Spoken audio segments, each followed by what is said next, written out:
Good morning all. Thought I'd give an early update this week with regards to a few changes that we're going to be implementing at the central venues. As most will already be aware, there's now a new tiered system.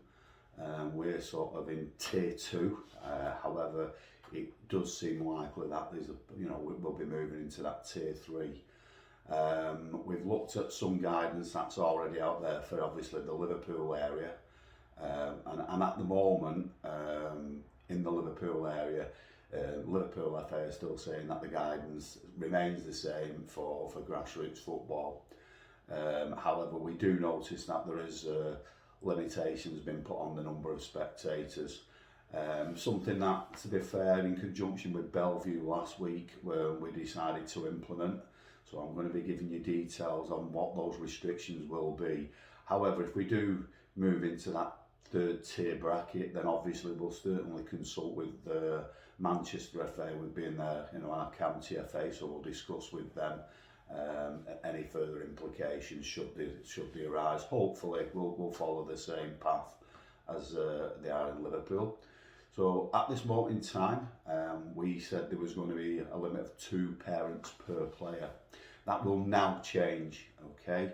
Unfortunately, the limit now will be 1 adult per playing child. Okay, we're not going to include children in that. So if you've got a sibling that you've got to take down to the games, then that's fine, not a problem with that. However, there will be only one parent per player. So if you've got a team of 7 and there's only 7 there, then there'll be 7 adults allowed at any one venue. We're not the police.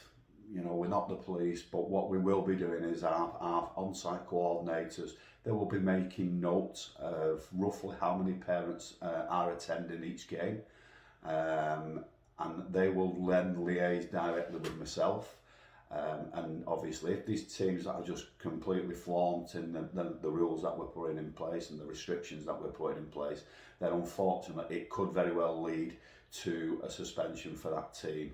Not prepared for a minority to spoil it for a majority, so we need to all get on board. Like I say, time and time again, forget your opinions, just get on board or stay away completely. We don't want you. If you're not interested in following the rules that are in place, then just don't bother attending.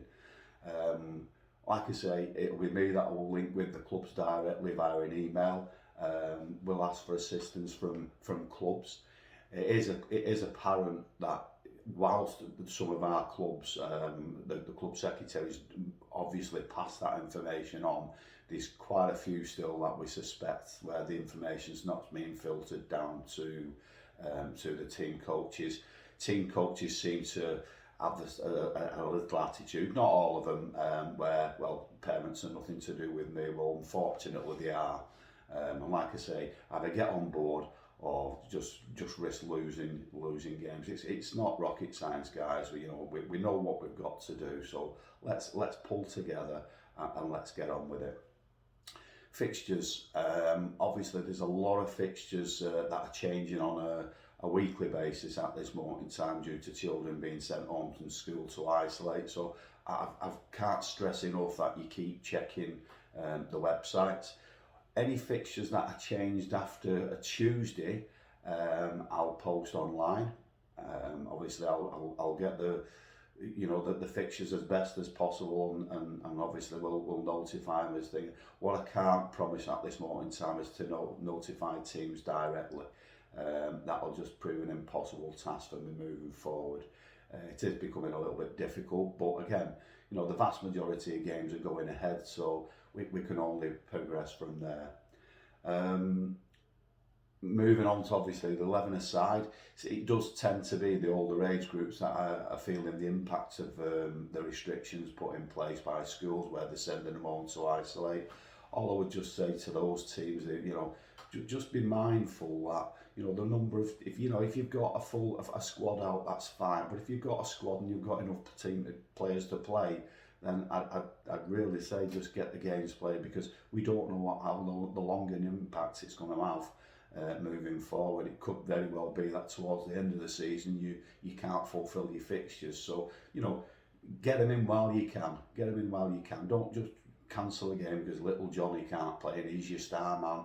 You know, let's think of the bigger picture and think of the kids that do want to get played. It's paramount that these kids are playing football at this moment in time because, you know, they've suffered enough over the month. So let's keep them playing.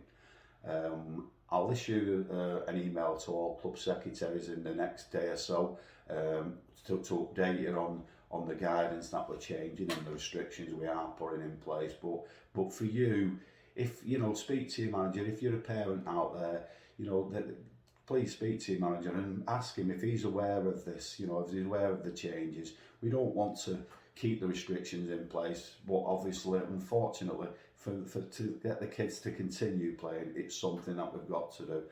Another one while I'm on, dogs. We keep saying this. No dogs are permitted at any venue. Okay, no dogs are permitted at any venue in use by the East Manchester Junior Football League. So if you can please refrain from taking your dogs down. A lot of them are school environments, so obviously if it's an assistance dog in any way, shape or form, then fine. But other than that, they're just not permitted. Okay. The restrictions we've put in place apply to these Manchester central venues. What we can't do, obviously, we can't impose that for 11-a-side where you book the venue. If your club's got some restrictions in place, then please advise your opponents prior to the game. Okay, don't tell them on a Sunday night or a Saturday night, should I say. Tell them on a Wednesday when you make contact to confirm the game. Tell them what restrictions you've put in place, and let's work it. Okay.